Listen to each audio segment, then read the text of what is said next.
کیا پاکستان اب ایک امریکن ریاست بن چکا ہے؟ اور کیا پاکستان کا وجود صرف اور صرف امریکہ کے دم سے اب باقی ہے؟ کیونکہ اب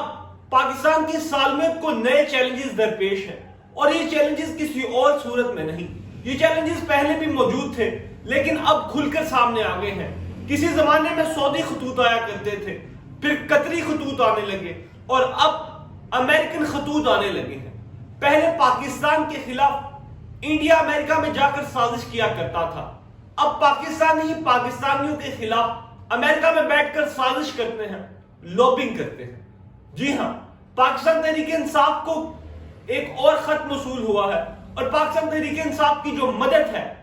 اس کا سلسلہ جاری ہے۔ یہ سمجھا جا رہا تھا کہ ڈونلڈ ٹرمپ آتے ہی پاکستان تحریک انصاف کی مدد کریں گے، لیکن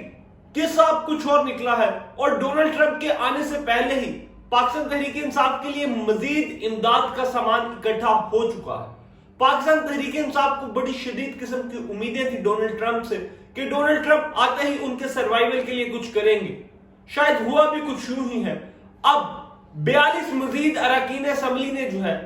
وہاں پر خط لکھا ہے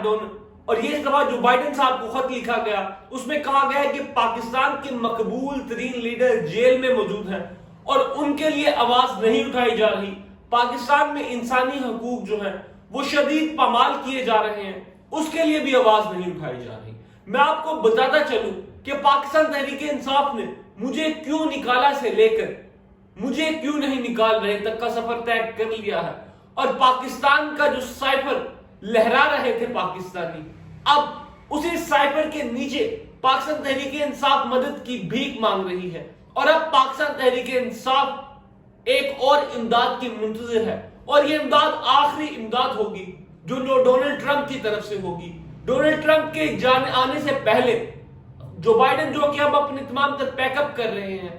ان کو یہ خط لکھا گیا ہے، اور اس تمام کا مقصد ڈونلڈ ٹرمپ جو پاکستانی کمیونٹی کا جنہوں نے ووٹ عمران خان کے نام پر حاصل کیا، انہیں دوبارہ سے پاکستانیوں کے لیے جو ہے یہ برابر کروانا ہے کہ عمران خان کو رہا کروایا جائے۔ لیکن سوال یہاں پر یہ پیدا ہوتا ہے کہ پاکستان میں اتنے بڑے لیڈر اور سابقہ وزیر اعظم کی رہائی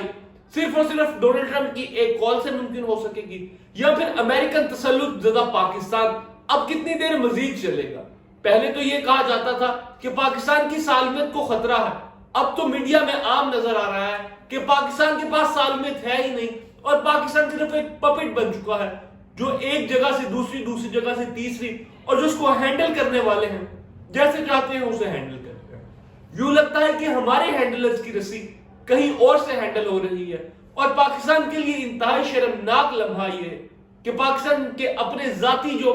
جتنے بھی یہ چیزیں ہیں ان میں کوئی باہر کا ملک آ کے انٹرفیئر کر رہا ہے، اور یہ کہا جا رہا ہے کہ اس کو اس طرح نہیں اس طرح کیا جائے۔ اگر انصاف کی بات کریں تو پاکستان تحریک انصاف کے ساتھ ناانصافیاں تو ہوئی ہیں، لیکن پاکستان تحریک انصاف کے ساتھ نہ ہونے والی ناانصافیوں کی ذمہ دار